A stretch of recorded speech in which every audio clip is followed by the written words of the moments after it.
In the quiet of our suburban home, the words hit me like a bolt from the blue. Isn't the baby adorable? Looks just like you. My heart skipped a beat as I stood frozen, a glass of water halfway to my lips. The voices came from the living room where my husband, Daniel, was on a video call.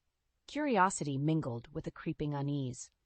I tiptoed closer, peering around the corner. Daniel, usually so mundane in his conversations, had a strange look on his face. He quickly minimized the video call as I entered the room. "Hey, Claire. You're home early," he said, a little too casually. "Yeah, the traffic was light. Who were you talking to?" "Just some colleagues," he replied, avoiding eye contact. The moment lingered awkwardly before I shrugged it off and headed to the kitchen. I couldn't shake the feeling that something was off. My sister Emily's face flashed in my mind, but I quickly dismissed the thought. She'd been out of touch lately, busy with her own life, or so she said.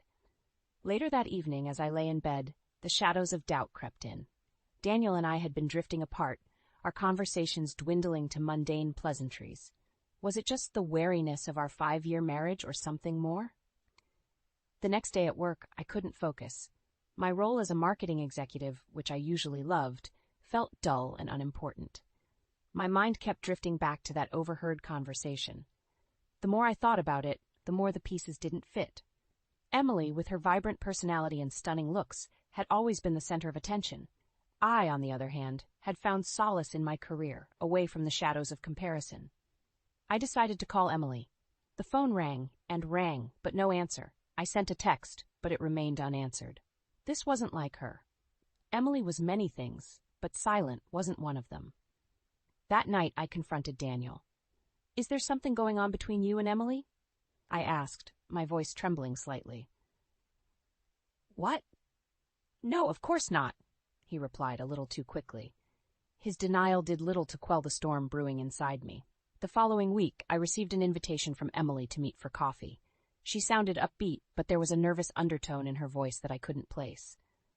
My mind raced with possibilities as I prepared for what was to come. At the cafe, Emily's smile didn't reach her eyes. She fidgeted with her coffee cup before blurting out, "Claire, I'm pregnant." The news hit me like a wave.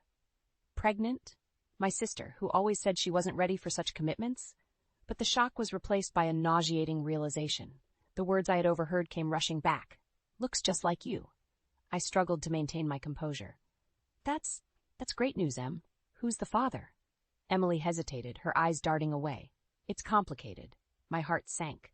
The unspoken truth hung heavily between us. I had to know. "Is it Daniel?" Emily's silence was all the confirmation I needed.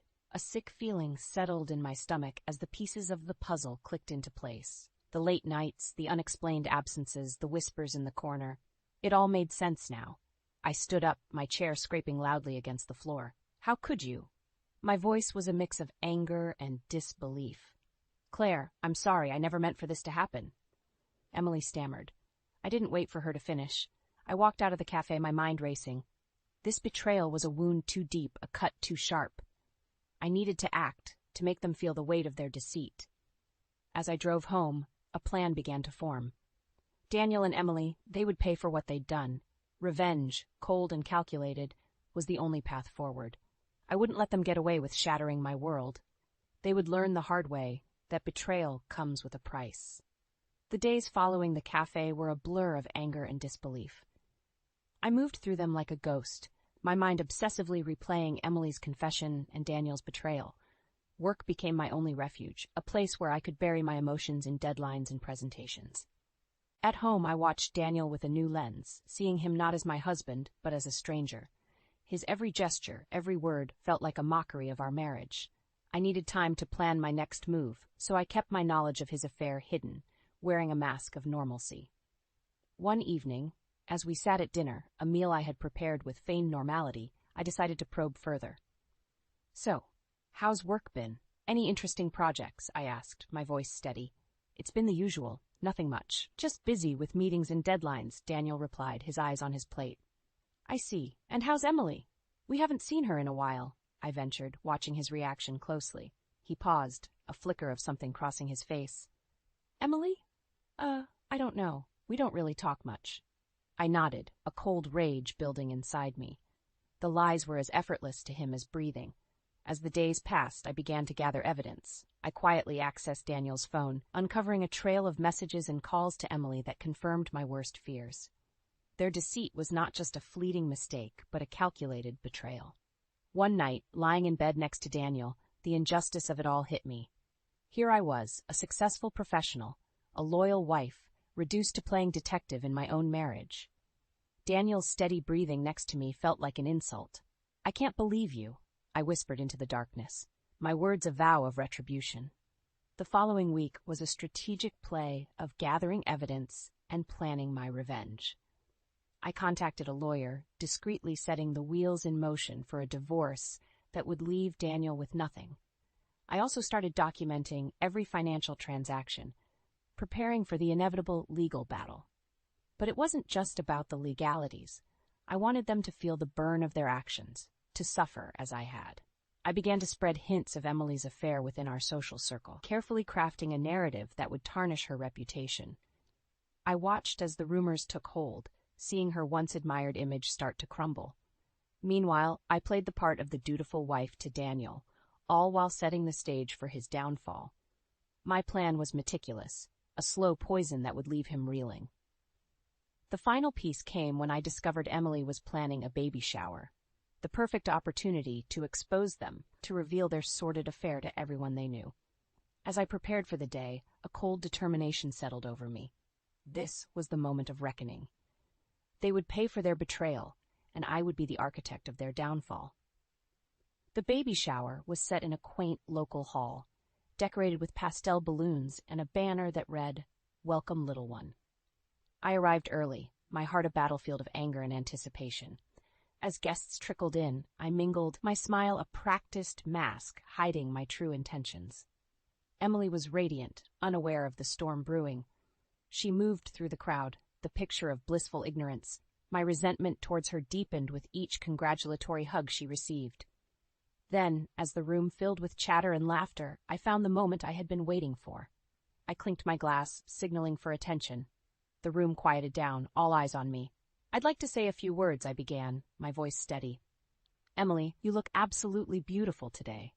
Motherhood suits you." Emily beamed. "Thank you, Claire. That means a lot coming from you." I paused for a moment, letting the tension build. "I also think it's important for us to acknowledge the father of the child on this special day." I turned towards her, my gaze unwavering. After all, a baby is a celebration of both parents, right? The room fell into an uneasy silence. Emily's smile faltered, her eyes searching mine for an explanation. "It's just so wonderful that Emily has found happiness," I continued, my voice laced with venom, "even if that happiness is built on betrayal and deceit." Whispers erupted around the room. Emily's face drained of color, her eyes widening in shock. "What are you saying, Claire?" she stammered, her voice barely above a whisper. "I'm saying that the father of your child is none other than my husband, Daniel," I declared, the words slicing through the room like a knife. Gasps and murmurs filled the air. Emily looked around frantically, as if seeking an escape. This isn't true. Claire, why would you say something like that?" she managed to say, her voice trembling. "Oh, but it is true, dear sister," I said coldly. "I have all the evidence. Text messages, emails, late-night calls. You two didn't do a very good job of covering your tracks." Emily's facade crumbled, her eyes brimming with tears. "Claire, I'm so sorry. It was a mistake." "A mistake," I laughed bitterly. "Destroying a marriage is not a mistake, Emily. It's a choice you both made." The room was thick with tension, the festive atmosphere now a distant memory. I looked around at the stunned faces, my message delivered loud and clear. "I hope you both find happiness in the ruins you've created," I said, turning to leave the shattered celebration behind.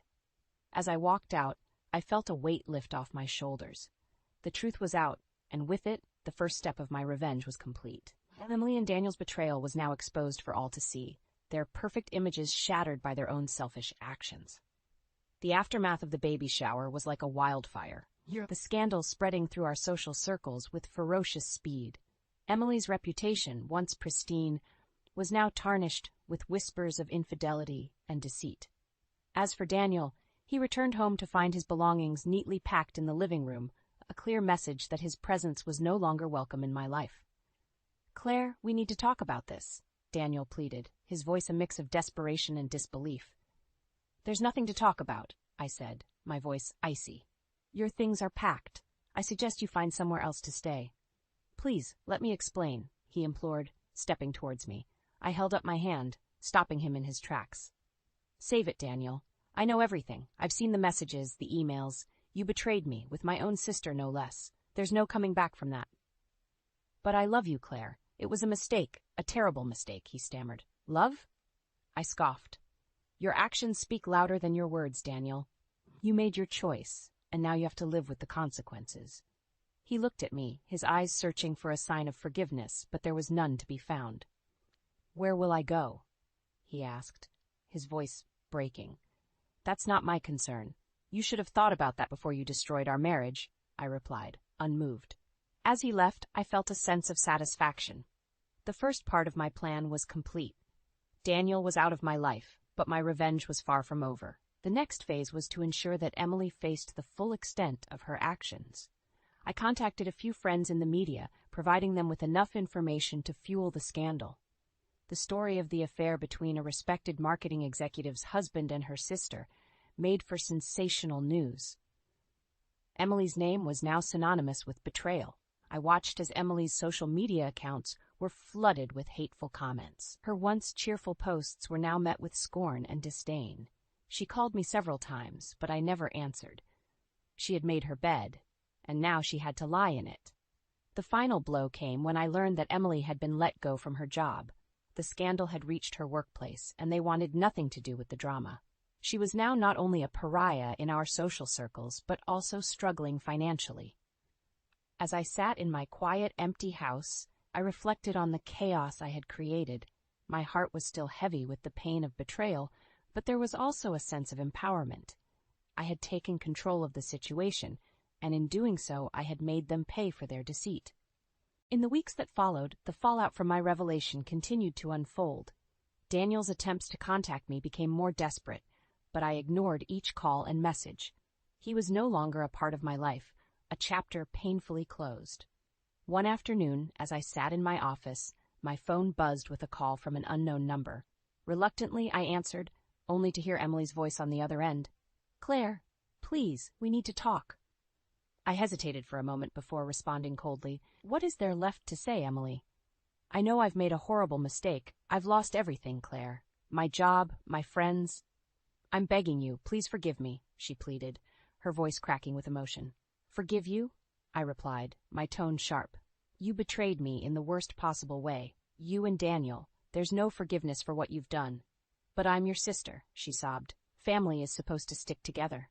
"Family doesn't do what you did," I retorted. "You made your choice, Emily. Now you have to live with the consequences, just like I do." I ended the call, cutting off her pleas.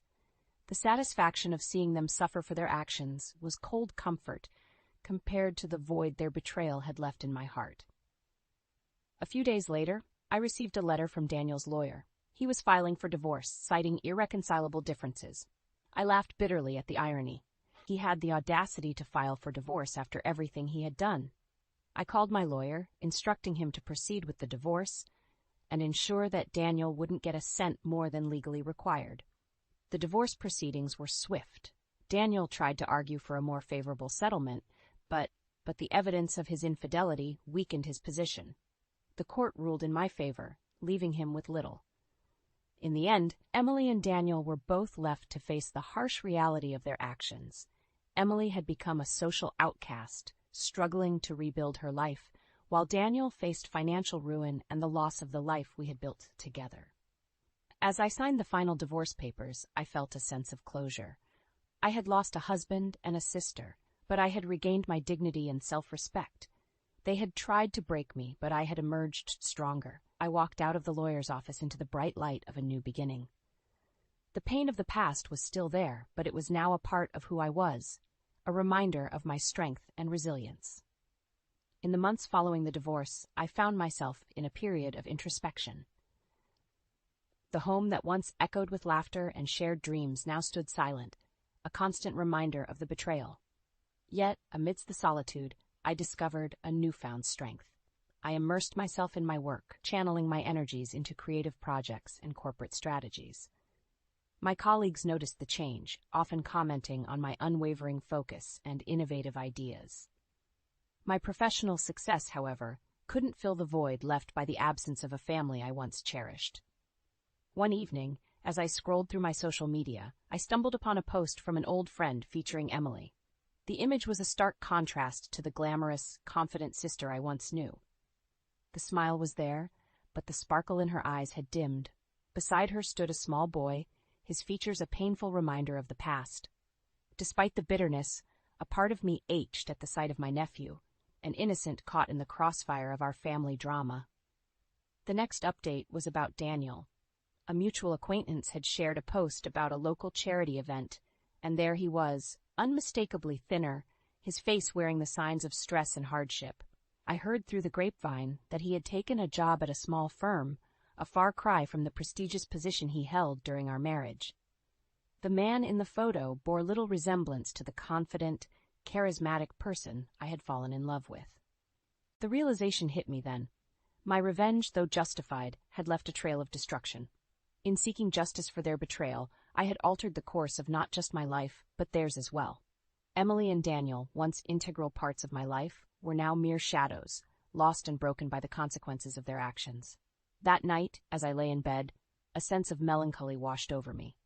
I had won the battle, but at what cost? The satisfaction of retribution was fleeting, overshadowed by the realization that the ties that once bound us were irreparably severed. I wondered if revenge was truly worth the price we all had paid. The weeks turned into months, and slowly the sharp edges of betrayal began to soften. I learned to find joy in the small things: a successful campaign at work, a weekend retreat with friends, the quiet moments of solitude that allowed me to reconnect with myself. In the end, the journey through betrayal and revenge taught me a valuable lesson about the complexities of human relationships and the resilience of the human spirit. I emerged from the ordeal not as a victim, but as a survivor, forged by the fires of adversity into a stronger, more self-assured individual. My name's Sarah, 51 years young or old, depending on the kind of day I'm having. If you're expecting a tale of whimsy or a life that's been anything but ordinary, you might as well grab a seat because it's been one heck of a ride. Let's start with the heart of my world, Emily. My girl, my everything. Raising her on my lonesome wasn't part of the dream, you know. Her dad decided a fresh start was in order, across the globe no less, leaving us high and dry. That man swapped us out like last season's wardrobe, and before I knew it, he had himself a shiny new family. So there it was, just me and Em against the world. My days blurred into one long shift, juggling jobs like a circus act. The diner by day, the bar by night, and on good days, a bit of cleaning work squeezed in between. Sleep was a luxury, a fleeting visitor between shifts. But seeing Emily smile, hearing her laugh, that was the real paycheck. But Em, bless her, she's 23 and still figuring out life's big puzzle. Jobs, she's had more than a few, but none stuck. It's the boss, Ma, he's a real piece of work. Or, I can't deal with customers, they're all insane. Excuses as colorful as a painter's palette. Each job ended with her back on our couch, phone in one hand, remote in the other, and me, I just couldn't stay mad at her. It's all right, Em. Something better will come along, I'd say, hiding the worry gnawing at my gut. Because that's what you do when you love someone. You bear the world's trouble so they don't have to. One particularly rough day, after a double shift that had me more bone than flesh, I came home to find Emily sprawled on the sofa, a mess of job application forms scattered around like confetti. "Hey, Ma," she greeted without looking up, her attention glued to the TV screen. "Hey, kiddo, anything bite today?" I asked, shedding my coat and the weight of the day. She shrugged, a gesture I knew all too well.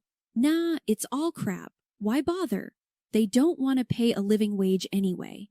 I sighed, a mix of exhaustion and frustration brewing. "Em, we talked about this. You gotta start somewhere, right? Can't be picky in times like these? Whatever, Ma. It's easy for you to say. You're used to busting your back for peanuts, she fired back, her words sharp like a knife that stung. Not going to lie. But anger, it never had a place in our home. I bit back the retort simmering on my tongue and instead forced a smile. Maybe so, kiddo, but those peanuts kept a roof over our heads and food on the table. Someday you'll understand that. Emily rolled her eyes, the universal sign of young adult disdain. Sure, Ma, I'm hitting the sack. Night. Watching her disappear into her room, a part of me ached for her to see the world not as an adversary, but as a challenge to be met head-on. Yet there I was, picking up the scattered forms, tidying up the living remnants of her latest defeat. The thing about life is just when you think you've got it all figured out, it throws you a curveball, and not the kind you can hit out of the park. No, I'm talking about the kind that hits you square in the chest and leaves you gasping for air.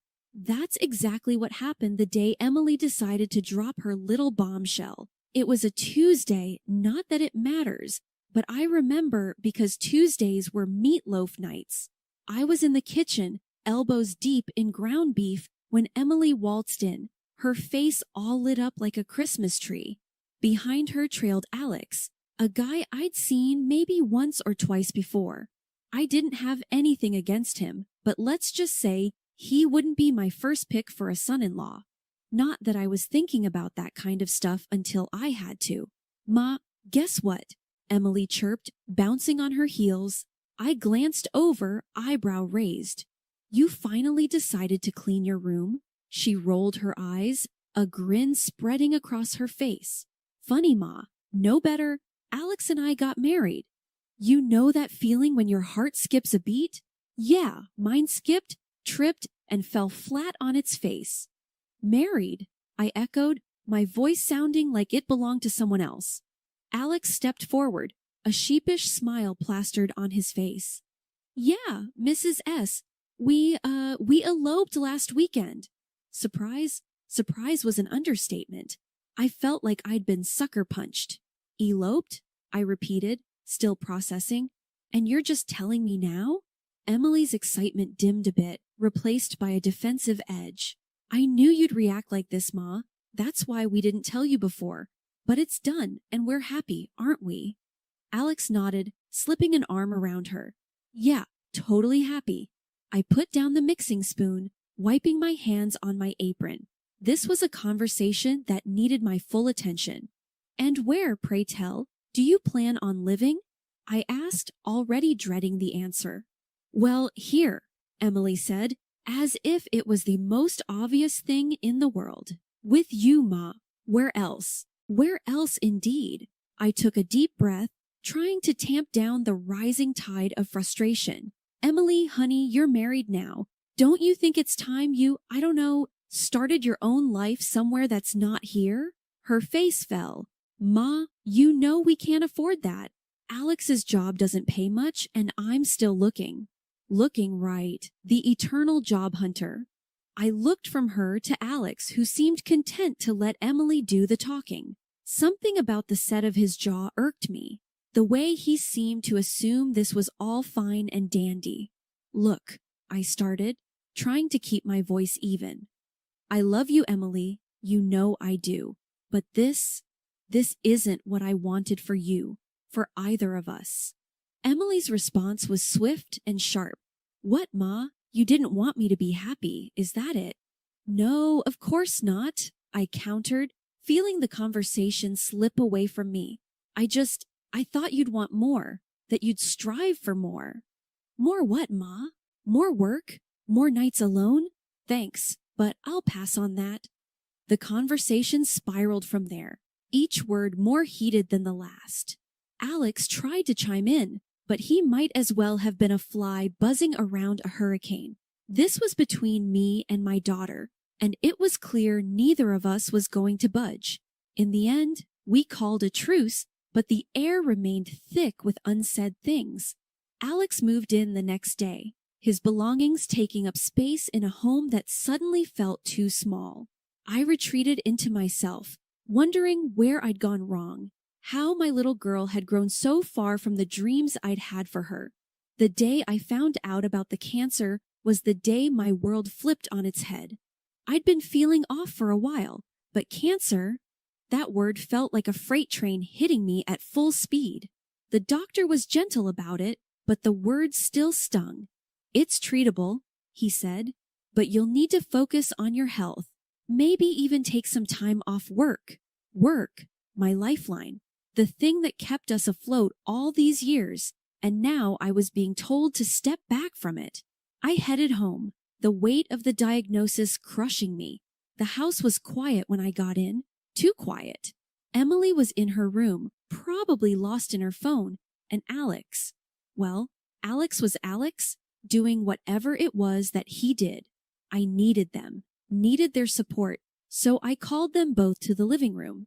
"Guys, we need to talk," I started, my voice trembling despite my best efforts to sound strong. Emily looked up, her eyes wide. "What's up, Ma? You look like hell." I sighed, not sure how to say the words. "I've got cancer," I blurted out, the words feeling alien and heavy on my tongue. There was a moment of silence, and then Emily's face changed, but not in the way I'd hoped. "Cancer? But, what does that mean for, us?" Her question caught me off guard. "Well, it means I'll be going through treatment, and I had to quit my job to focus on getting better." The room went cold. Alex, who'd been silent until now, finally spoke up. "Quit your job? How are we supposed to live then? My job barely covers my stuff." I stared at them, disbelief washing over me. This was their concern, not my health, not the battle I was about to face, but their comfort. Emily chimed in, her tone sharp. "Yeah, Ma, how could you not think about us? What are we supposed to do now?" The disappointment hit me like a second diagnosis. My own daughter, the girl I'd raised and sacrificed for, was more worried about her financial comfort than my fight for life. I thought you'd be worried about me, about what I'm going through," I said, my voice breaking. "Well, of course we're worried," Emily said, her voice softening just a touch. "But we've got to be practical here. You can't just quit and expect everything to be okay." Alex nodded in agreement. "Yeah, it's not just about you anymore. We've got to think about the future." The future. Their future apparently didn't include the possibility of me not being in it. I realized then what I'd done, or rather, what I hadn't done. I'd raised a daughter who saw me not as a person fighting for her life, but as a means to an end, a financial safety net. After weeks of harsh treatments, the hospital finally sent me home. I was a shell of my former self, hollowed out by radiation and chemotherapy, clinging to the hope that within the familiar walls of my home, I might find some solace, some shred of normalcy. But what greeted me was far from the support and care I had envisioned. The air at home had shifted. It was thick with tension, heavy with unspoken resentments. My daughter Emily and her husband Alex had taken to treating me more like an inconvenient guest than family. Their patience wore thin at the slightest provocation, their words sharp and cutting. One day, trying to make myself a cup of tea, my hands betrayed me, trembling from the weakness that had become my constant companion. The mug slipped, shattering on the floor with a sound that seemed to echo my own fragility. The crash brought Emily storming into the kitchen. "Seriously, Ma, can't you do anything right? Look at this mess." Her words were like daggers, and I stood there mute, the shards of the broken mug mirroring the pieces of my heart. "I'm sorry," I managed. "I didn't mean to." My apology was cut short by Alex's voice, barely a whisper, yet loud enough to carry his disdain. "How tired you are, you sick old woman." Their words, sharp and unforgiving, were a far cry from the care I had hoped for, the love I thought we shared. Each day was a battle, not against the cancer that ravaged my body, but against the coldness that had taken root in my own home. I moved through the days in a daze, My every action, every sound seemingly an annoyance to them. Asking for help became an exercise in humiliation. Could you help me up? I'd ask, reaching out for support. The response was always the same, a huff of irritation, a reminder of her own priorities. And so there are plenty of things to do, and you too, she'd snap, leaving me to fend for myself. Night after night, I cried myself to sleep, the sound of my sobs a solitary lament in the silence of the house. I was a burden, a nuisance in my own home, my presence an unwelcome reminder of the fragility of life. Due to constant stress, my health deteriorated, and I was admitted to the hospital again. After weeks of silence and solitude, the last person I expected to see was Emily. Her visits had become as rare as a cool breeze in a heat wave, and yet there she was, standing at the foot of my hospital bed, looking every bit as uncomfortable as I felt. Surprised, "Hey, Ma," she started, avoiding my gaze. "How are you feeling?" The casualness of her question, as if she'd been by my side all along, stung. "Been better," I replied, my voice raspy from disuse. "What brings you here, Em? Finally decided to check on your old mother?" She fidgeted, looking anywhere but at me. "Yeah, well, there's something we need to talk about. It's about the house." The house, my sanctuary, the only legacy my grandmother left me and our only real home. A lump formed in my throat. "What about it, Emily?" She finally met my gaze, her eyes hard. "Alex and we've been talking, and we think it's best if you transfer the house to us legally. I mean," I couldn't believe what I was hearing. "Transfer the house to you and Alex? Why on earth would I do that?" She crossed her arms, her discomfort replaced by defiance. "Because, Ma, it's practical. Alex is sick of living there like he's some sort of freeloader. We want to own it, make it ours. It's not like you're going to be around forever anyway." Her words felt like a slap. The audacity, the sheer insensitivity. My own daughter viewing my home, my life, as nothing more than a transaction to secure her future comfort. "You think I'm just going to hand over everything because your husband doesn't like feeling like a guest in my own house? It's not just that, Ma. It makes sense. You're here, sick, and who knows for how long. We're thinking about the future," I echoed, incredulous. "And what about my future, Emily? Did you ever stop to think about that? Or is it just about what you and Alex want?" She sighed, a sound of frustration and impatience. "You're being unreasonable, Ma. We're just trying to be practical here." "Practical?" I shot back, anger and hurt swirling inside me. "You're talking about my home like it's a prize to be won. I worked hard for that house, kept it through everything. And you, my own daughter, you come here not to see how I'm doing, not to offer comfort or support, but to ask me to give up my home for what? So you can feel more secure in your marriage?" Emily looked away. "I thought you'd understand, Ma, but I can see you're just too selfish to see the bigger picture." Selfish? The accusation was a bitter pill to swallow. My whole life I'd given everything to Emily, sacrificed so much, and now in my time of need, this was how she saw me. "Understanding has nothing to do with it," I said, my voice steadier than I felt. "This is about respect, about family, and right now I don't know if I even recognize you, Emily." Without another word, she turned and left, leaving me alone with my thoughts, my pain, and a heart heavier than it had been before. Lying in the sterile silence of the hospital room, the buzzing of my phone felt like a lifeline to the outside world. When I saw it was Janice, my friend who's been in real estate since we were in high school, my heart skipped a beat. She never called without good reason. "Hey, Janice, what's up?" I tried to keep my voice steady, despite the dread settling in my stomach. "Sarah, I don't know how to say this, but I was at the office today and I saw a listing. It's your house, Sarah. Emily and that husband of hers are trying to sell it. The room spun. What? That can't be right. My house? Are you sure? As sure as I'm standing here. I thought it was a mistake, but I checked the documents myself. They forged your signature, Sarah. It's listed under their names now. Anger and disbelief turned inside me. But how could they? I never gave them any permission. This has to be illegal.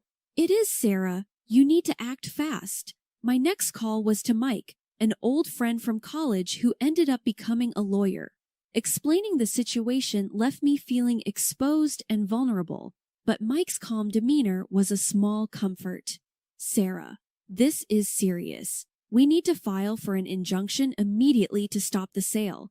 I'll need every piece of documentation you have on the house. We can argue forgery and undue influence, but we have to move quickly. Okay, Mike, I'll get you everything I can. I can't believe Emily would do this to me, to her own mother. It's unfortunate, but let's focus on protecting what's yours. I'll start the paperwork. Hang tight, Sarah. Hanging up, I was enveloped by a profound sense of betrayal. My own daughter scheming behind my back to steal the only thing I had left from my grandmother. The thought was suffocating. Days passed in a blur of legal documents and phone calls. Mike was a godsend, navigating the legal maze with a precision that gave me hope. Meanwhile, I couldn't bring myself to confront Emily. Not yet. The wound was too fresh, the betrayal too deep. For days, I interacted with Emily and Alex as if all was well, all the while coordinating with Mike to build our case. Their casualness around me, the way they dodged my gaze, only fueled my resolve. I had to protect what was rightfully mine. When Emily came to visit, feigning concern, I had to stifle a scoff. "Hey, Mom, just checking in. How are you holding up?" Her words were hollow, and I played along. "I've been better, Em, but I'm hanging in there. How's things at home?" I prodded, curious if she'd slip up. Good. Alex and I are just, keeping busy." The unease in her voice was palpable. The conversation danced around the elephant in the room, both of us playing our parts in a twisted performance. After she left, I couldn't help but feel a pang of sorrow for the relationship we once had. But this betrayal, it was a line crossed, and there was no turning back. Mike called later with updates. "We're all set, Sarah. You ready for this?" "More than ever, Mike. Let's do it." As I lay in my hospital bed, staring at the sterile ceiling, I couldn't help but marvel at the situation. My own daughter plotting against me, and here I was, about to turn the tables. Released from the hospital for a bit, I had started to fulfill my plan. Janice was in on it too. She helped me set it up so I'd show up at my own house pretending to be interested in buying it. The thought alone had my heart racing with a mix of nerves and a strange sense of excitement. I arrived at the house, dressed differently, hoping Emily and Alex wouldn't recognize me right off the bat. The moment they opened the door, their faces went from eager to aghast to outright horror. It was almost comical seeing them scramble to make sense of what was happening. "Mom, what are you doing here?" Emily stammered, her face pale. "Thought I'd take a look at my own house considering it's up for sale and all. Nice listing, by the way," I said, my voice dripping with sarcasm. Alex, ever the smooth talker, tried to recover. "Sarah, look, this is just a big misunderstanding. Let's talk about this." "Misunderstanding?" I scoffed. "Forging my signature and trying to sell my house is a bit more than that, don't you think?" Without another word, I stepped outside and called the police. As I explained the situation, I watched Emily and Alex from the window, their expressions a mix of fear and disbelief. When the police arrived, Emily and Alex were taken away in handcuffs. Their pleas and cries echoed down the street, but my heart was hardened against them. The betrayal was too deep, the wound too fresh. After the dust settled, the quiet in my house was both eerie and soothing. It was just me now, alone with the echoes of a life that once was. The days melded into one another as I focused on my health, on healing not just my body, but my battered heart as well. Miraculously, my health began to turn a corner. The cancer that once seemed like a death sentence slowly retreated into the shadows, giving me a new lease on life.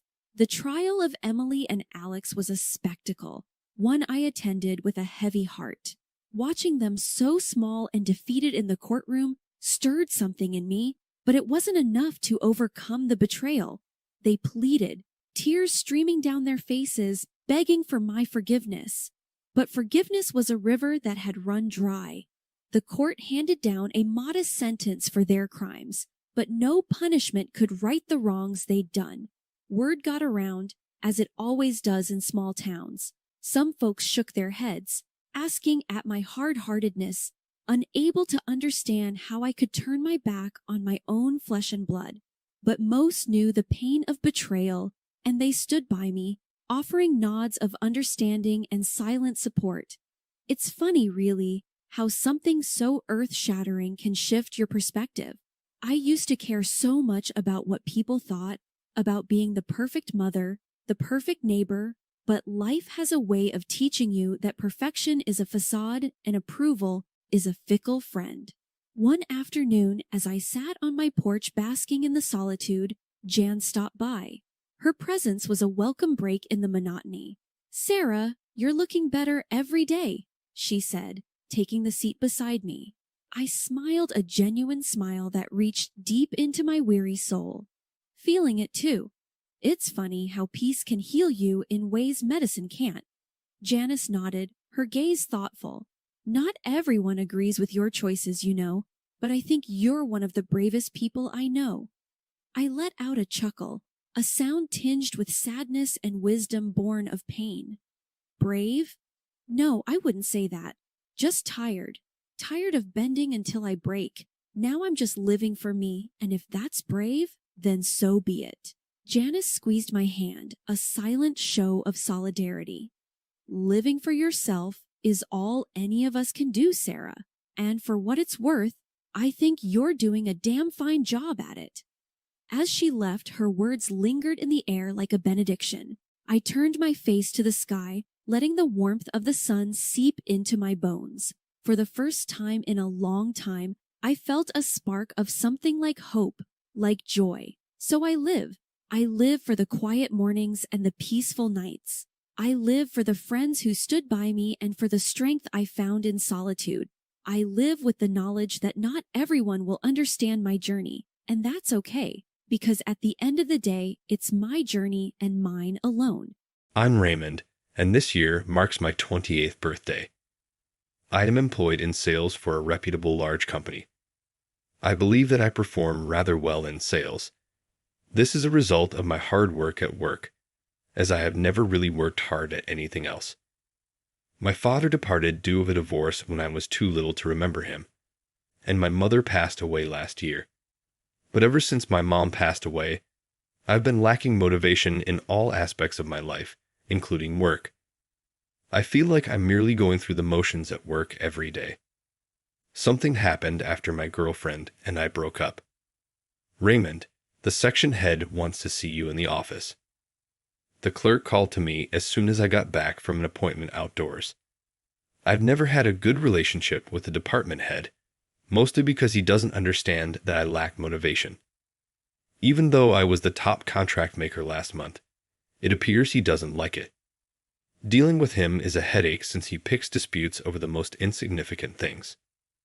"This is Raymond. Could I please enter?" I went to the manager's office and knocked on the door. The head of the section and the manager gave me a harsh look. "Can you explain what this is about?" I was working on an annual contract with a major client when the department head put it in front of me. I had just delegated the task to a junior team member at the team leader's request. Put another way, it was an undertaking that was beyond of my control. Why would you give this to a junior student in such a half-finished state? That is careless. The section head began yelling at me as I was considering what was going on. He believes he can achieve what he wants by threatening and screaming at me. It's obvious that the department leader, who appears to be misinformed, wants to place all the responsibility for this failure on me. All he's saying is negative things about me. After the contract went from me to the junior, I believe the section head likely wanted to take credit for it as his own achievement. The junior came to me the other day and told me he felt that his job had been stolen, which is proof of this. If it worked, it would be to his credit. If not, he could get rid of me, which would be a pain in his side. Very sly. I remained silent as my boss proceeded to chastise me. The manager did nothing but observe. Finally, he gave me my notice of transfer. You're being transferred. Demotion to a client-centered factory was the new task. I accepted the notice without question since I was so exhausted. After that, I looked up the location of my transfer and said, Alaska. There, is it not freezing? My remark caused the manager's veins to burst in his forehead and ended the stillness. Is that all you have to say? The manager then gave me an hour and a half of lectures. Man, this time of year, being seconded. How on earth did you accomplish that? When the factory manager came to see me, he laughed and said this while carrying the transfer notification. I mean, it was a strange time for a transfer. Anyone would think I did something wrong. The factory where I was posted was in the suburbs of Anchorage, Alaska. Being from Los Angeles, I detest the cold. It's freezing for me, even though it's the south of Alaska. There was no trace of summer at all, even though it was almost here. I'm excited to collaborate with you. I've been informed that I will oversee general affairs. Since I have experience in sales, I rely on your direction and rigorous education. Everyone applauded warmly as I bowed deeply and entered the office. I recall that when they responded, I felt relieved and my shoulders relaxed. I was given a room in an old apartment complex as company housing. I've heard that a large number of workers and students who are away from home reside here. The room next to me was occupied by a young man. I suppose he's quite the player since even though we've just said hello a few times, he always appears to be with a different woman. Perched on a hill, the apartment offers a distant view of the sea. The city lights are stunning at night, and my favorite thing to do after work is open a can of beer and enjoy the view from the balcony. I saw a few kids with paper lanterns in their hands today as I made my way back up the hill to the apartment. It was that fleeting moment in the day between dusk and dawn. I had the impression that I had entered a new dimension. It wasn't until I saw a big bamboo decoration in the daycare's playground halfway up the hill that I realized it was July 7, the day of the Star Festival. The kids are presumably attending a festival. I opened the door to my apartment, thinking that. I undid my necktie and went straight to the refrigerator to get a can of beer.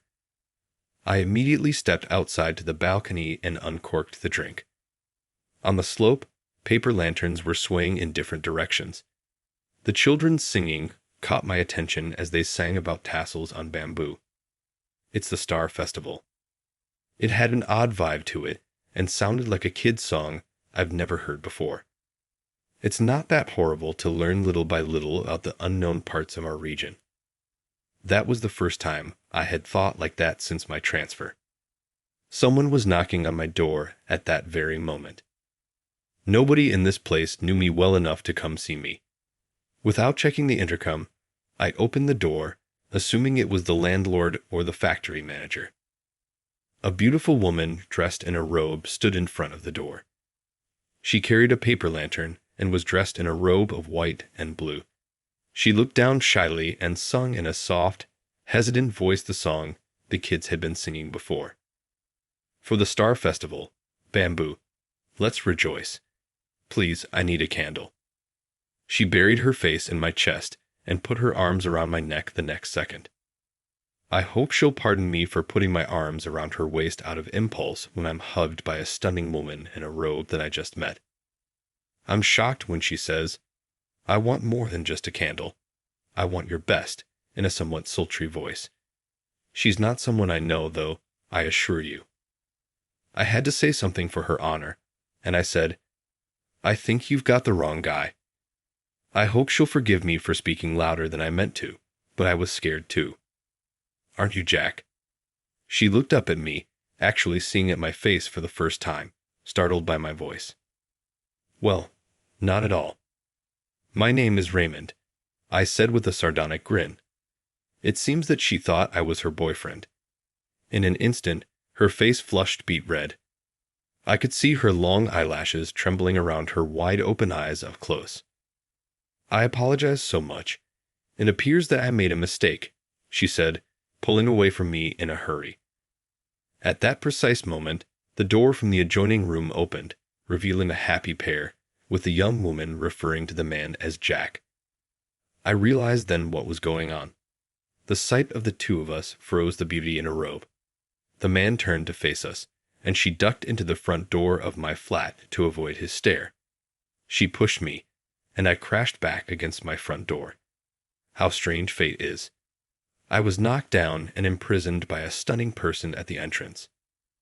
I waited in silence as the noise of footsteps from the other room subsided in this state. The last pair's footsteps were eventually drowned out by the sound of an elevator door opening and the pitter-patter of tiny feet. I questioned her, softly pulling off her body. Are you okay? With a stunned expression, the stunning woman in her robe withdrew from me and took a seat. Her side profile was lovely, but a little depressing. I apologize. In addition to making a mistake, I also started this annoyance. I truly wanted to take him by surprise. She apologized to me, lowering her head and gripping her robe tightly. One tear fell to the back of her tightly closed fist. I went to stroke her shoulder in an attempt to console her. But at that moment, the partially open front door flew open. Star wishes on bamboo in honor of the Star Festival. Let's rejoice. Please give me a candle. Children dressed in robes were standing there, singing a joyful song and each holding a lantern. They extended their arms. All right, exclaimed the stunning woman dressed in a robe. She took out sweets from a plastic bag she carried and started giving them to the children. The kids gleefully rushed off toward the next house, carrying candies. It was uncannily similar to Halloween, and I watched the spectacle play out in silence. Is this something like trick or treat? I inquired with the attractive woman wearing a robe who was dropping off the kids. The robed beauty gave me a startled glance. She then spoke softly, as though knowing, You're not from around here. This is a gathering for candles. Kids wander around houses like this on the day of the Star Festival in order to collect candy. The kids appear to be more interested in candies these days, but it seems like they used to really get candles back in the day. She held out her hand to me as she spoke. I was able to stand at last, thanks to her support. I feel ashamed. I try my hardest, but it didn't work out, she remarked, appearing somewhat relieved. I made an attempt because I've been told since high school that I'm not cute. Rather silly, The attractive woman in a robe appeared to be a neighbor I knew a little bit. I reasoned that perhaps he might pick me among the other women. I'd wanted to console her since I was feeling down, but I was at a loss for words. She smiled slightly at me while I remained silent. She then repeatedly apologized to me and gave me a gift of a mound of candies. I ought to have gotten her name. With a gentle chime, the elevator doors closed, and I was a little regretful. A week later, I saw the beautiful woman in a robe once more, this time at the manufacturing office. I didn't recognize her at first as she had changed so much in appearance. She introduced herself as, I'm Alice Mitchell, the consulting attorney, as she put on her elegantly tailored black suit. The subtle yet expertly applied makeup looked great on her. Her lips were painted a delicate beige, but they were a charming pink when she wore a robe. Thank you for the other day. When she whispered in a voice only I could hear, I had to look twice. She appears to be this factory's legal advisor. The plant manager says she's a very competent female lawyer who operates a law office close to the company residences. Alice approached me, startled by the sudden reunion, and said, I wanted to apologize for the other day. You already know our friend, I replied.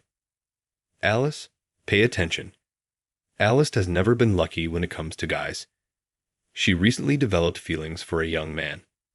Having known Alice since she was a young child, the factory manager began to spread rumors about her personal life.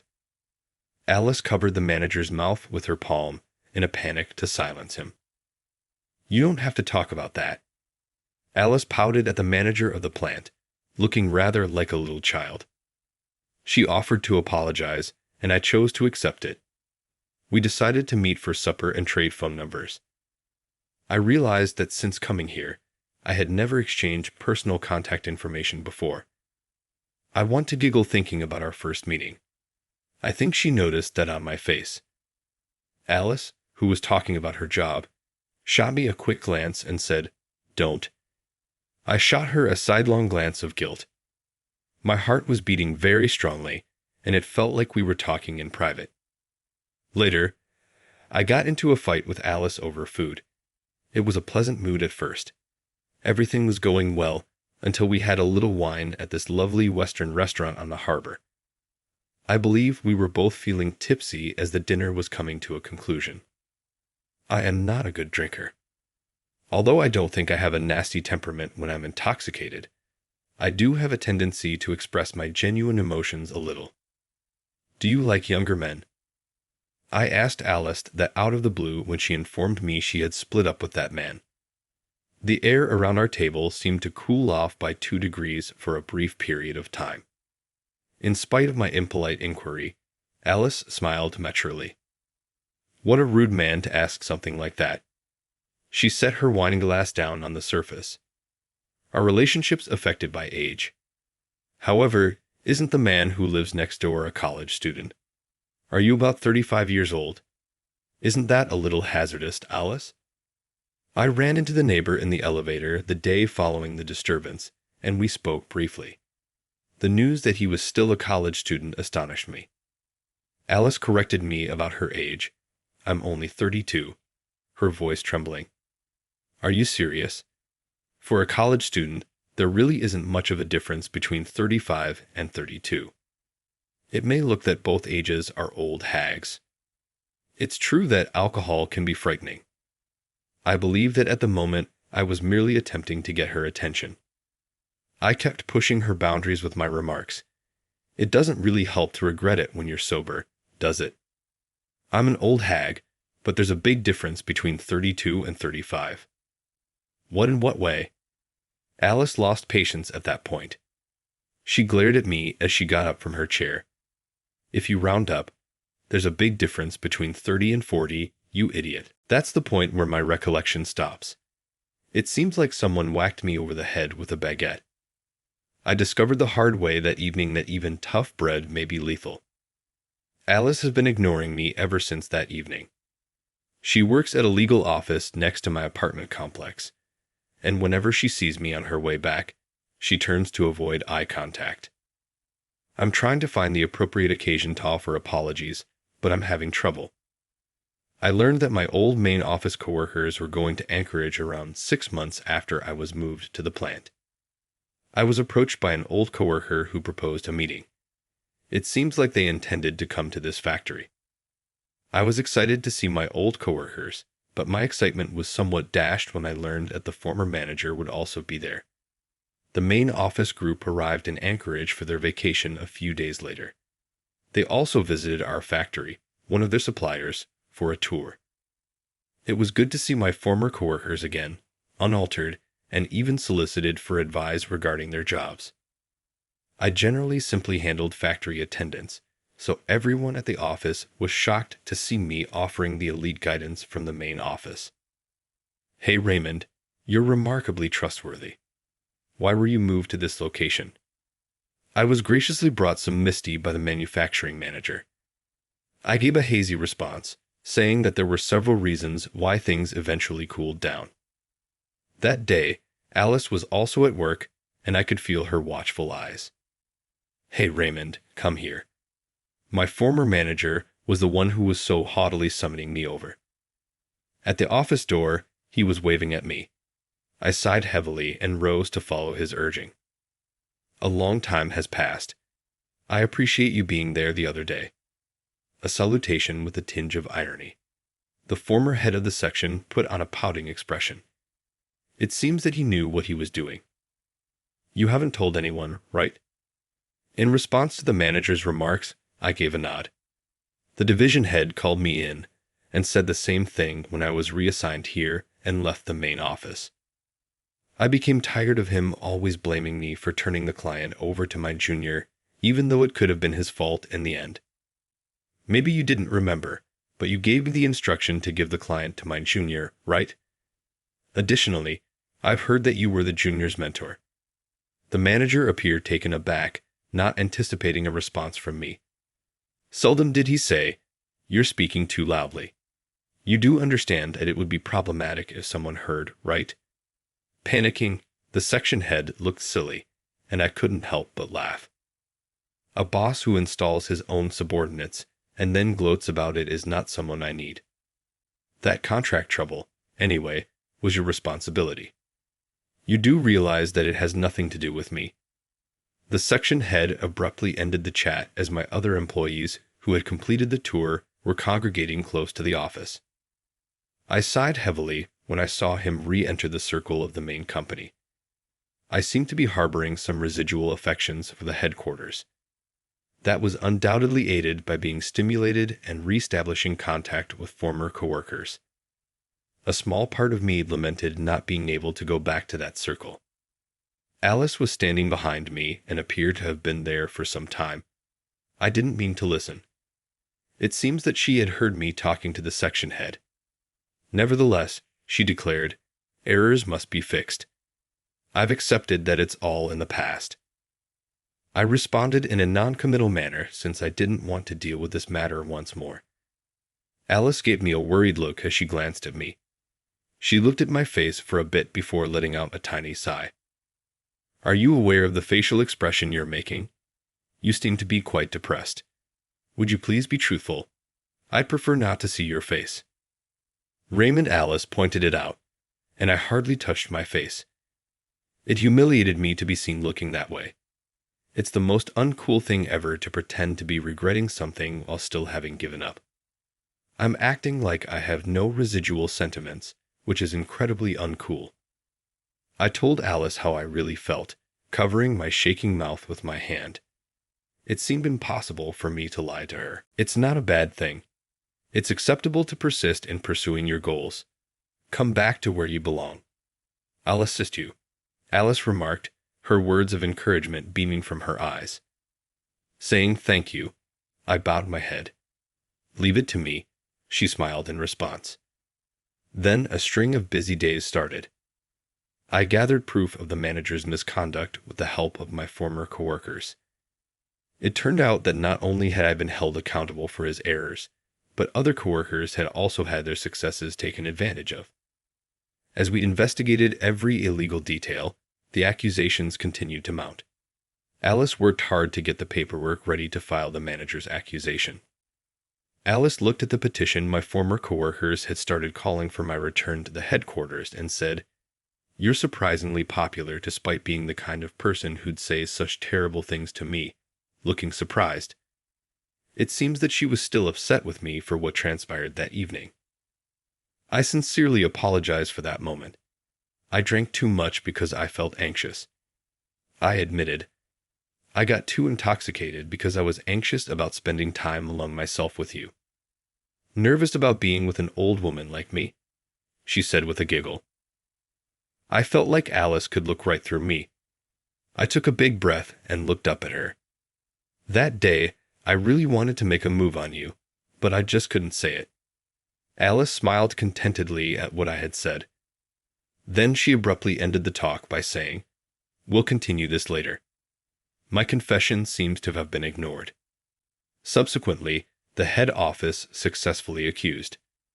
Alice was so happy to hear from me that she began saying, "I'm glad," over and over. I can now go back to the main office.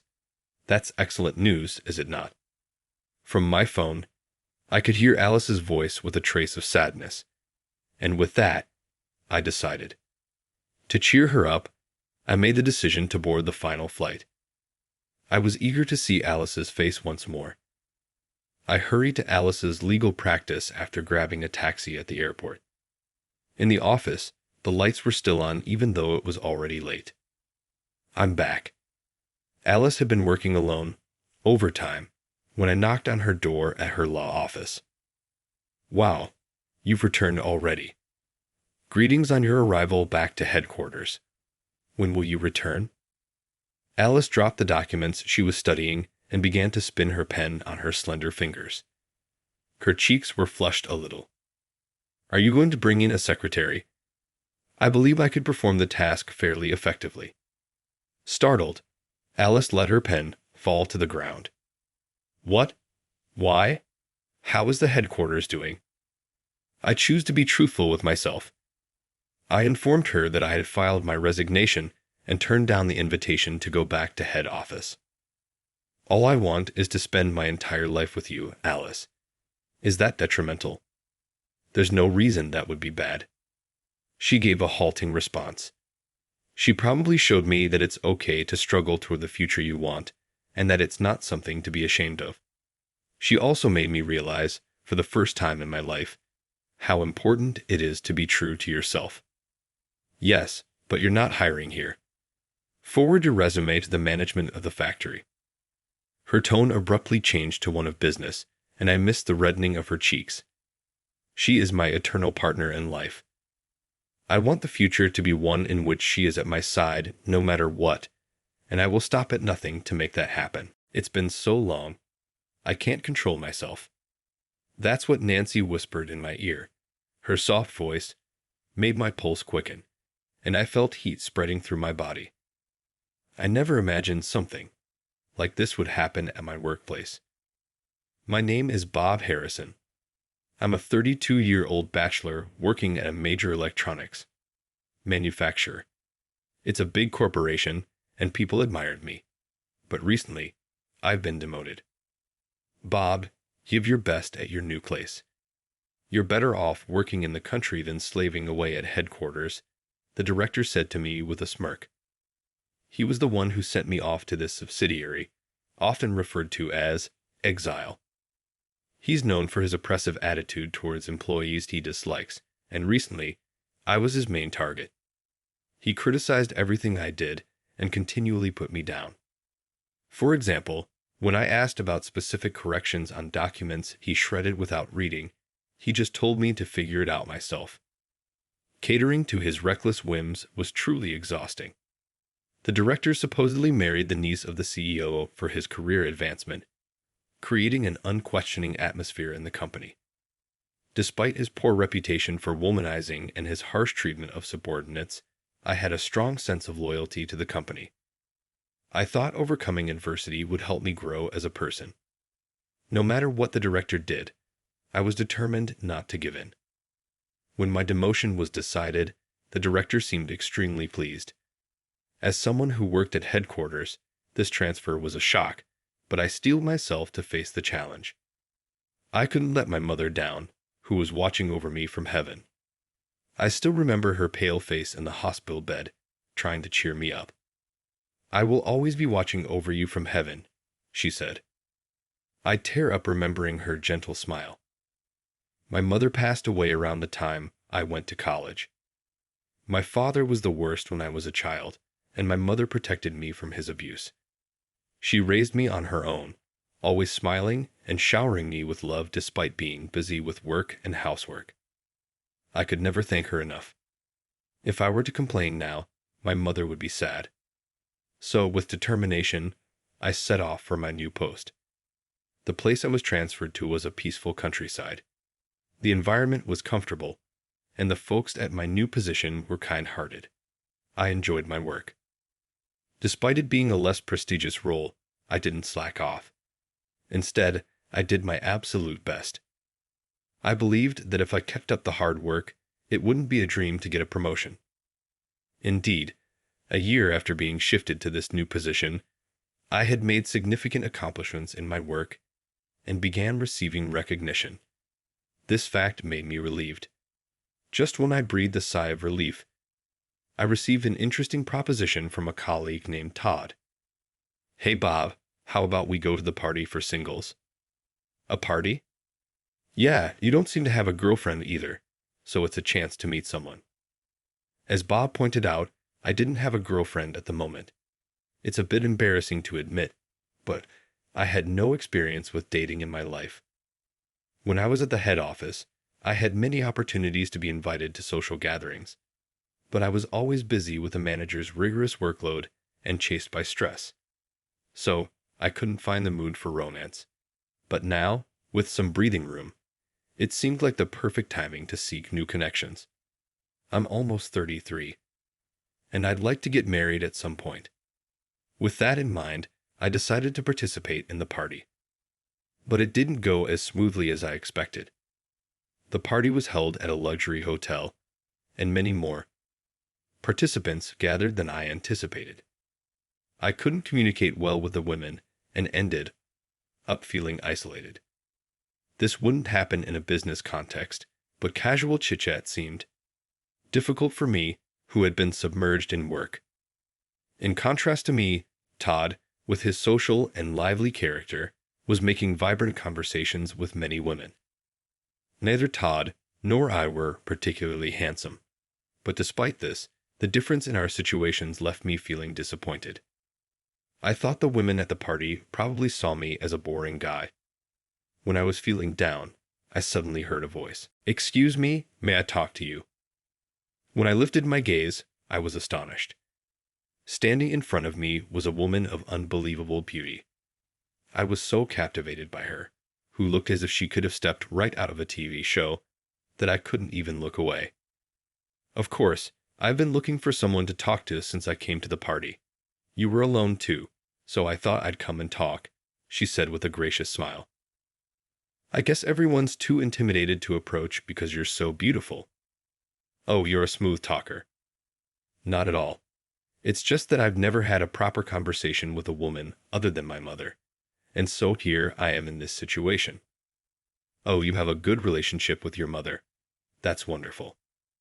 Yes, she passed away when I was in high school, but she was truly a good mother. Oh, I'm sorry. When I mentioned that my mother had passed away, she looked genuinely sorry. But of course, it wasn't her fault. It was me who brought up my mother all of a sudden. But actually, I lost my mother when I was young too. Really? Whether it was a blessing in disguise or not, we started to talk about our mothers. At first, I was frustrated with myself for not being able to converse smoothly, but as time passed, I found myself chatting naturally with her. She was not only beautiful, but also had a very friendly personality. Before I knew it, I was not only fascinated by her appearance, but also by her dazzling smile and gentle manner. Oh, what a joy it would be to have a girlfriend just like her. Just as I was thinking this, the host of the party gave instructions to the participants through a microphone. All right, everyone, we will now be ending the talking time.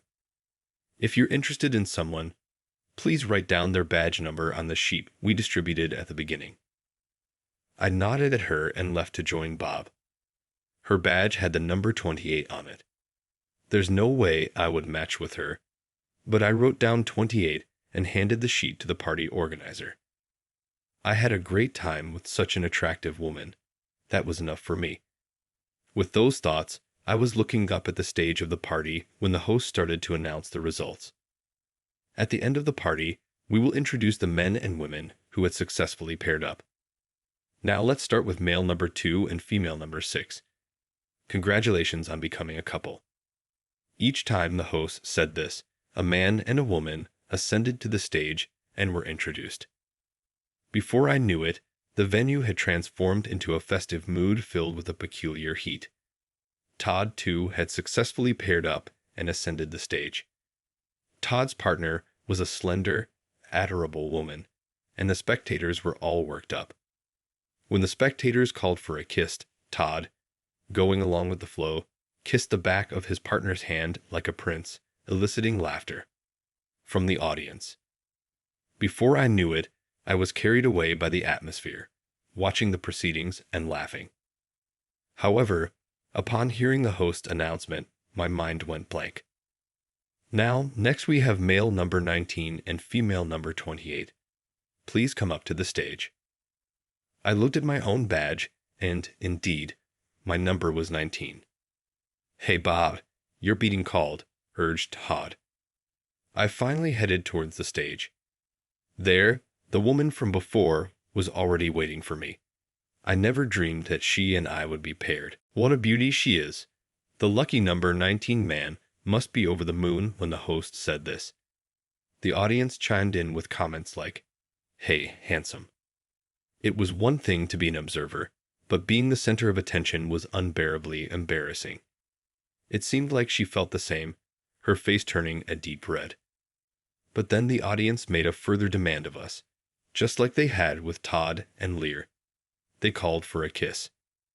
I was petrified and didn't know how to respond, but I couldn't just stand there on stage forever. As I was struggling, the woman next to me gave a quick peck on my cheek. In that moment, my mind went blank again as I was surrounded by cheering. I never imagined I would kiss a woman in such a way. Finally, we were allowed to step down from the stage, and she and I looked at each other. I never imagined that I'd be paired with you in my wildest dreams. Me neither, but let's drop the formalities now that we're a couple. Okay, can I ask your name? I'm Nancy Miller. Nice to meet you. Saying so, Nancy extended her hand like a lily. I touched it, feeling my heart pounding. I'm Bob Harrison. Nice to meet you. After ending the party like that, Nancy and I decided to chat for a bit in the hotel lounge. We still knew little about each other. Wow, what a night. Who knew a matchmaking party would get everyone so fired up?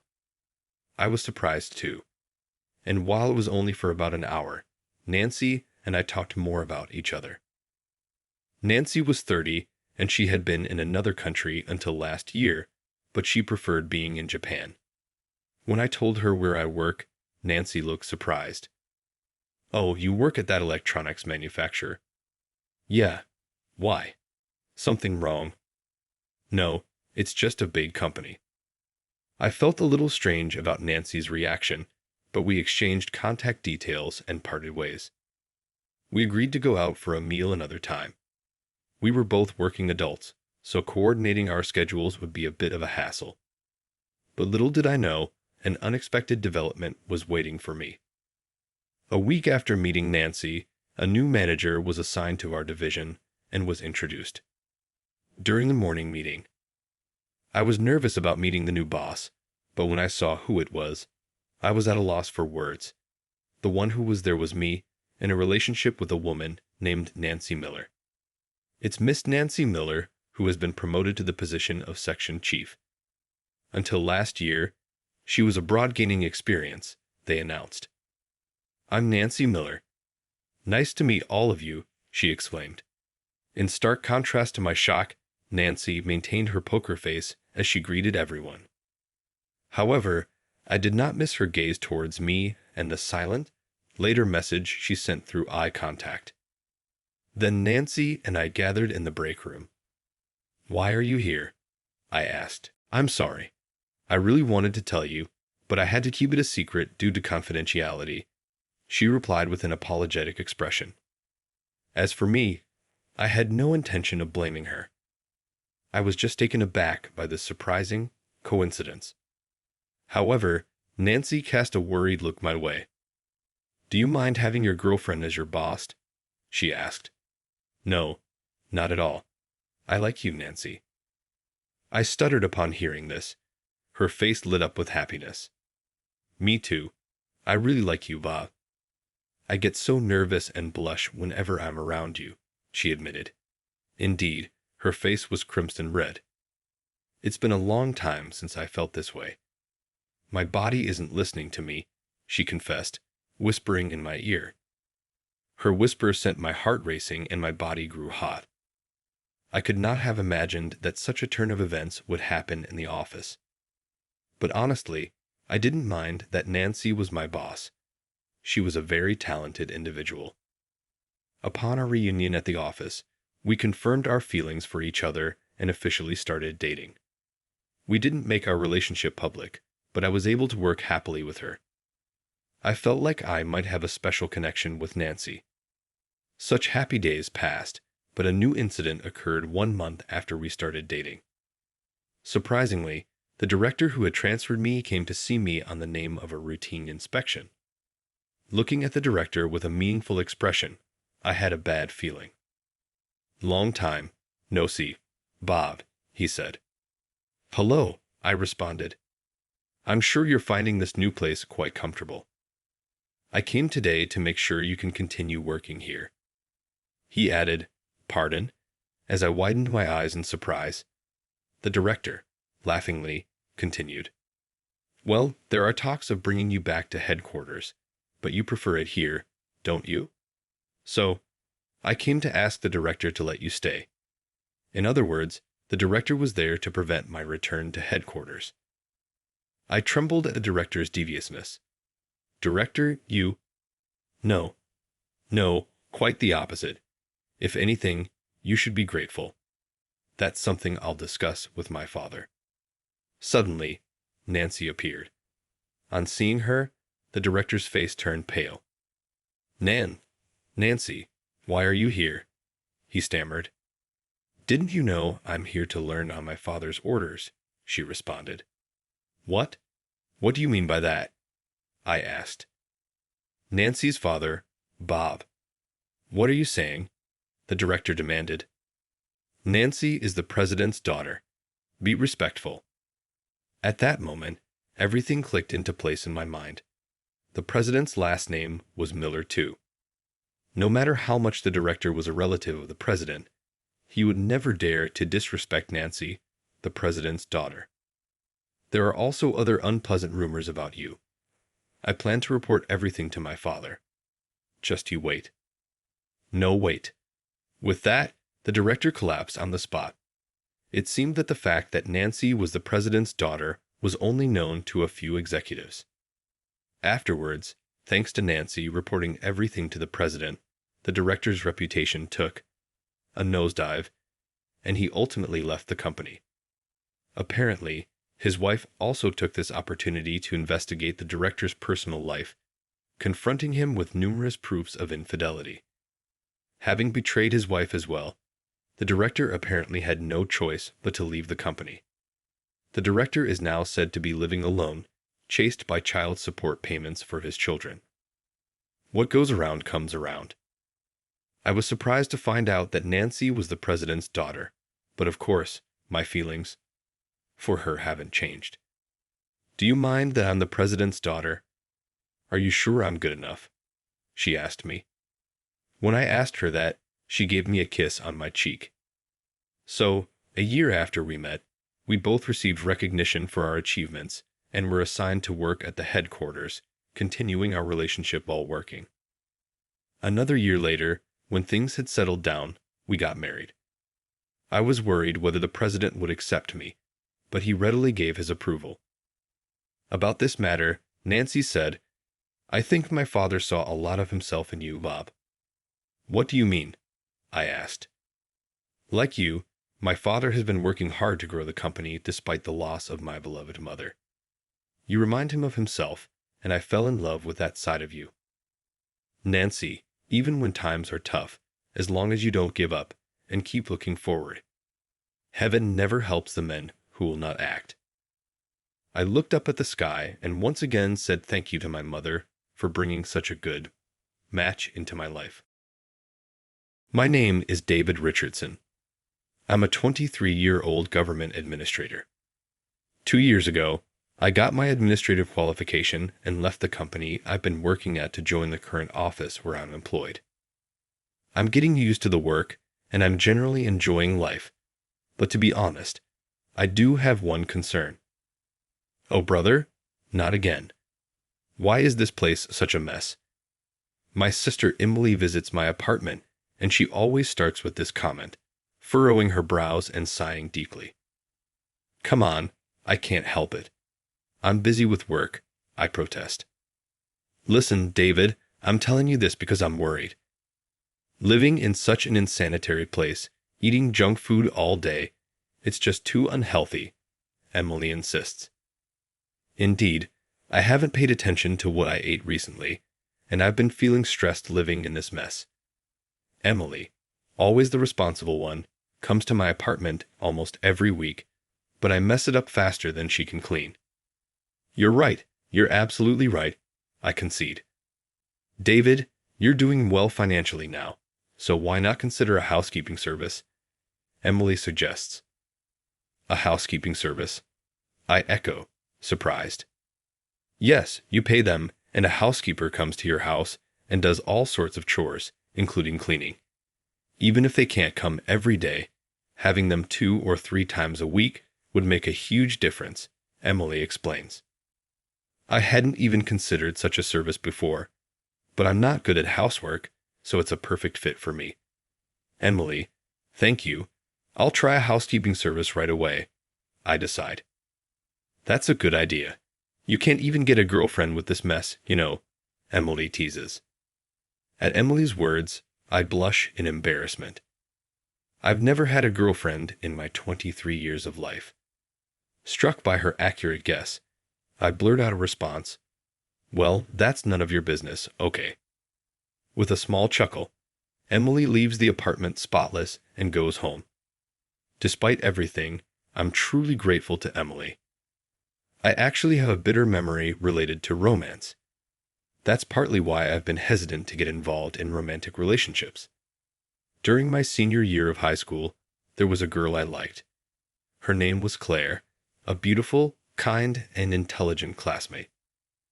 We spent almost every day studying together at the private library. Back then, I was aiming for a scholarship program at college, so I devoted myself to studying. Once we finished applying to colleges, we would have more free time for each other. I planned to confess my feelings to her then. With this goal in mind, I spent my high school days. But the situation took an unexpected turn. I was chosen for a special scholarship, as planned, but I ended up declining it. It turned out that during this time, my father fell sick and could no longer work, and our family's financial situation became dire. I decided that going to college in this situation would be too difficult, so I decided to start working right after high school graduation. I was disappointed that I couldn't go to college, but I decided to move forward and turn the page. However, the situation drastically changed my relationship with Claire.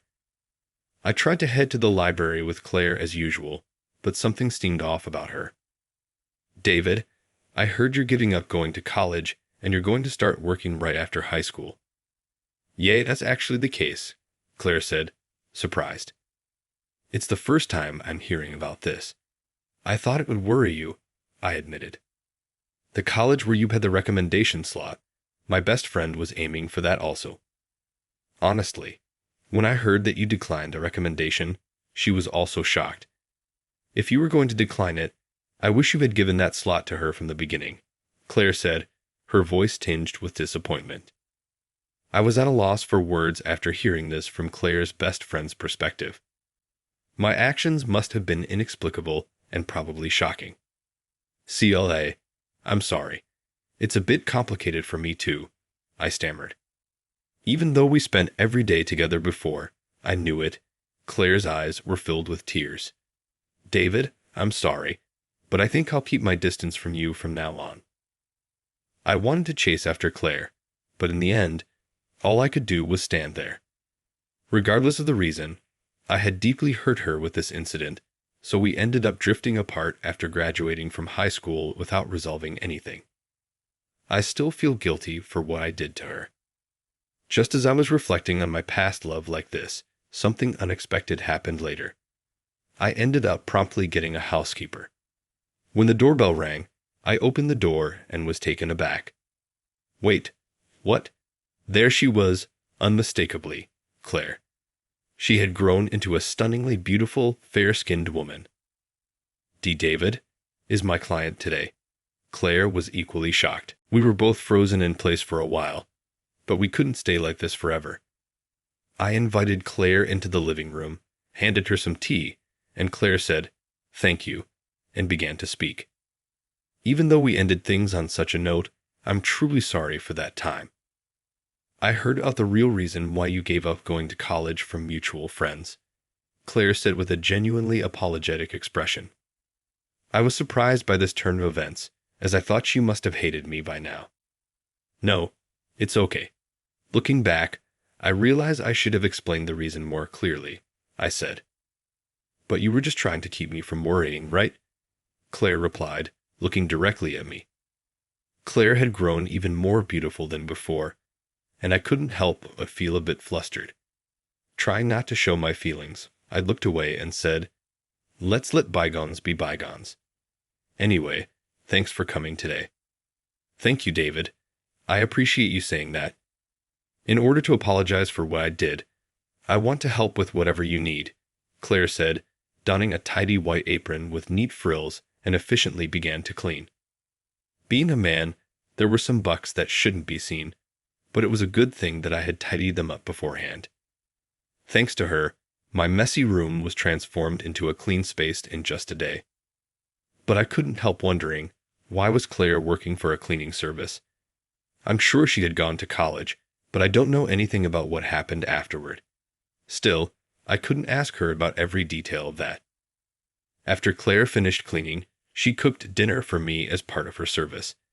As I watched her skillfully in the kitchen, I found myself wondering if she normally cooked for someone else in this manner.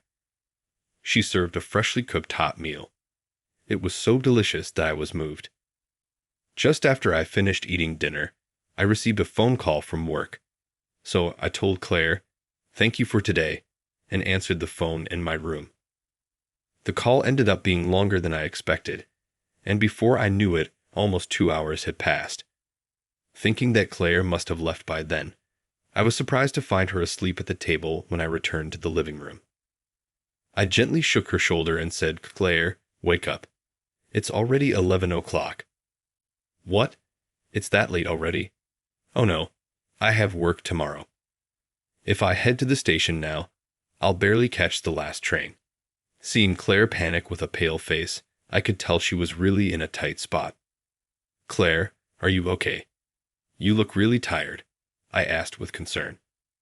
"Yes, my part-time job is really demanding, and to be honest, I'm maxed out. I'm sorry for overstaying.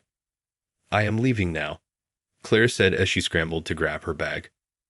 I quickly grabbed her arm. I couldn't let her go home alone in her current state. "David, what's wrong? You said earlier, Claire, that you'd do anything to apologize, right? So here's my request. Please stay over tonight."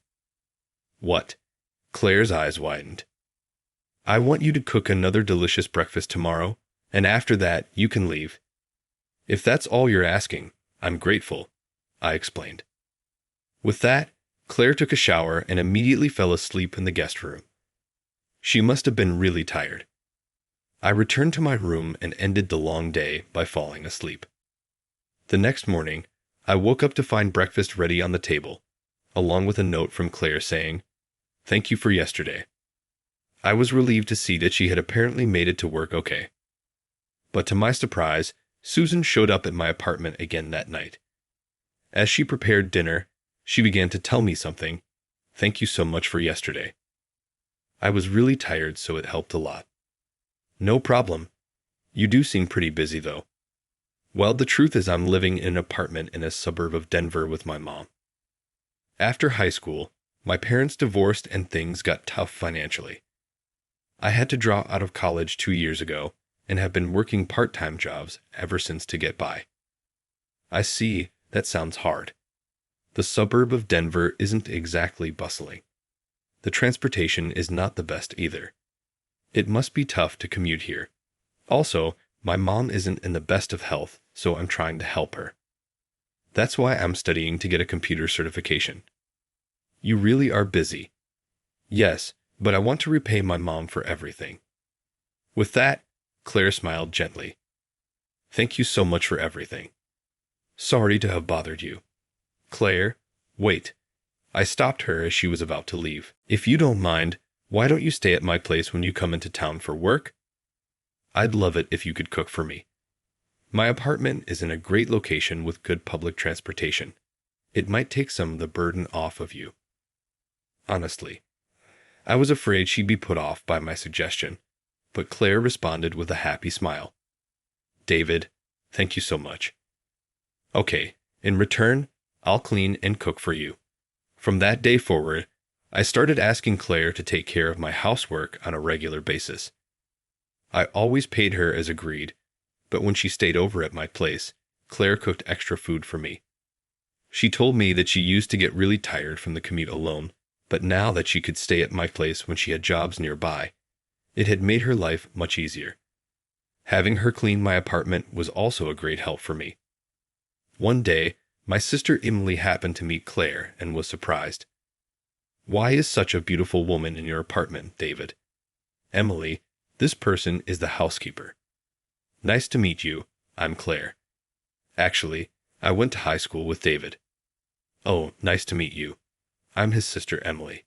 Despite my clumsy brother, I hope we get along well. Emily quickly became friends with Claire. The two of them were chatting happily, and before I knew it, they were cooking together in the kitchen. And when they ate dinner together, they kept calling each other Claire and Emily, and seemed to be having a great time. I never imagined they would become so close. Even after Emily went home, Claire seemed to be in a good mood. Emily, such a mature and cute girl. She was following you around all the time. Wasn't she a bother? Not at all. I'm an only child, so it felt like I had a little sister. It was fun. After that, Emily frequently visited my apartment to cook and sew with Claire. They always seemed to have a great time together. Watching them, I realized how much I cared for Claire. Despite telling myself that it was all in the past, my feelings for her were only growing stronger. But I knew that Claire was just being kind to me because of her job right now. Just being able to be with her makes me happy. I should be content with that. I kept telling myself that, but then an unexpected event happened. David, I have something to tell you. I'm thinking of quitting the housekeeping service soon. Why, Claire? I was taken aback by Claire's words. You know, my relatives have arranged to have a meeting with a potential suitor. He runs his own business, and it seems I could get a full-time position there if we get married. It would put my mother's mind at ease, and I've realized I can't just wander aimlessly in life. Claire chatted nonchalantly while briskly handling the housework as usual.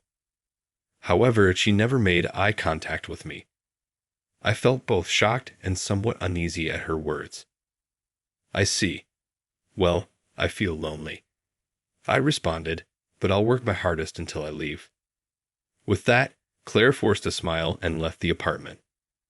Even if they were not in a relationship yet, it might be awkward for her to stay over at a guy's place before the formal meeting. Despite having some of Claire's homemade food available, I didn't have the appetite to eat. Spending time in the living room in a daze, the next thing I knew, Emily had come over and was shocked to see me in a state of abandonment. Hey, what's going on with you? You're just sitting in the dark, staring into space. Well, when I explained about Claire's arranged meeting, Emily was also surprised.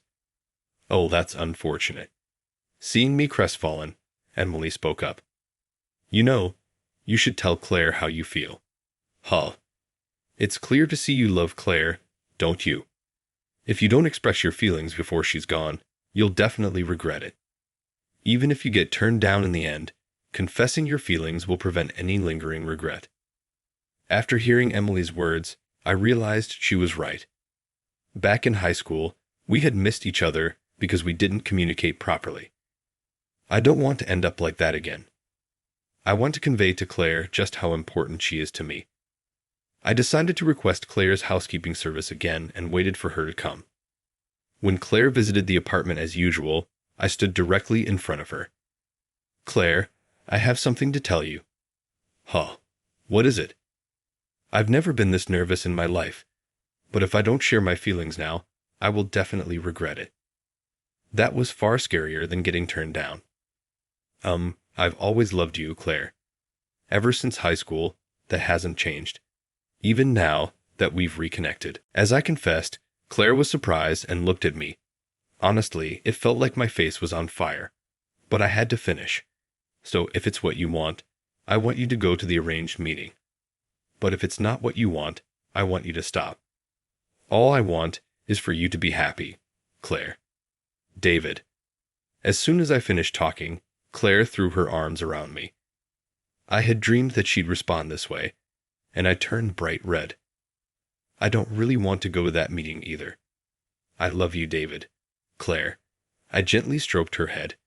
Claire, wiping her tears, continued to speak. Slowly, I was truly happy when you, David, let me stay at your house and were so kind to me. But I wondered if it was okay for me to keep relying on your kindness like that. You graduated from high school and became a government administrator, whereas I've achieved nothing. I thought there must be someone better suited for you, David, and if I keep hanging around you, it would be a burden to you. Never had I imagined Claire felt this way. We both had feelings for each other, but neither of us noticed. But I won't repeat the mistakes we made in high school. That's not true. It's okay if it takes some time. Let's move forward slowly on the path that's best for you. Claire, your mom would want your happiness more than anything. David, thank you. And like that, we held each other tightly, feeling Claire's warmth close to me. My love for her surged anew. I didn't want to let her go ever. And so we officially started dating. Claire, fulfilling her longtime dream, got her computer certification 6 months later and started her career as a web designer. We took this opportunity to officially start living together, and Claire's mom moved into a house nearby. Now we can meet whenever we want. It's a relief. Currently, the two of us are discussing marriage. Well, to be precise, it's 3 of us. Emily is having a great time with Claire, looking at wedding catalogs. Wow, this dress is cute too. Oh, but this one might be better. Sounds great, Emily. Make sure you dress up for the occasion. Of course, since it's a special occasion. Claire, you should change outfits at least 3 times like this. The two are enthusiastically planning a wedding. Oh boy, if we incorporate all of Emily's ideas, it might cost us a fortune. But seeing the smiles on the 2 most important women in my life, I can't help but think it's worth it. How did you like it? Your subscription will be a great motivation for our production. See you in the next video.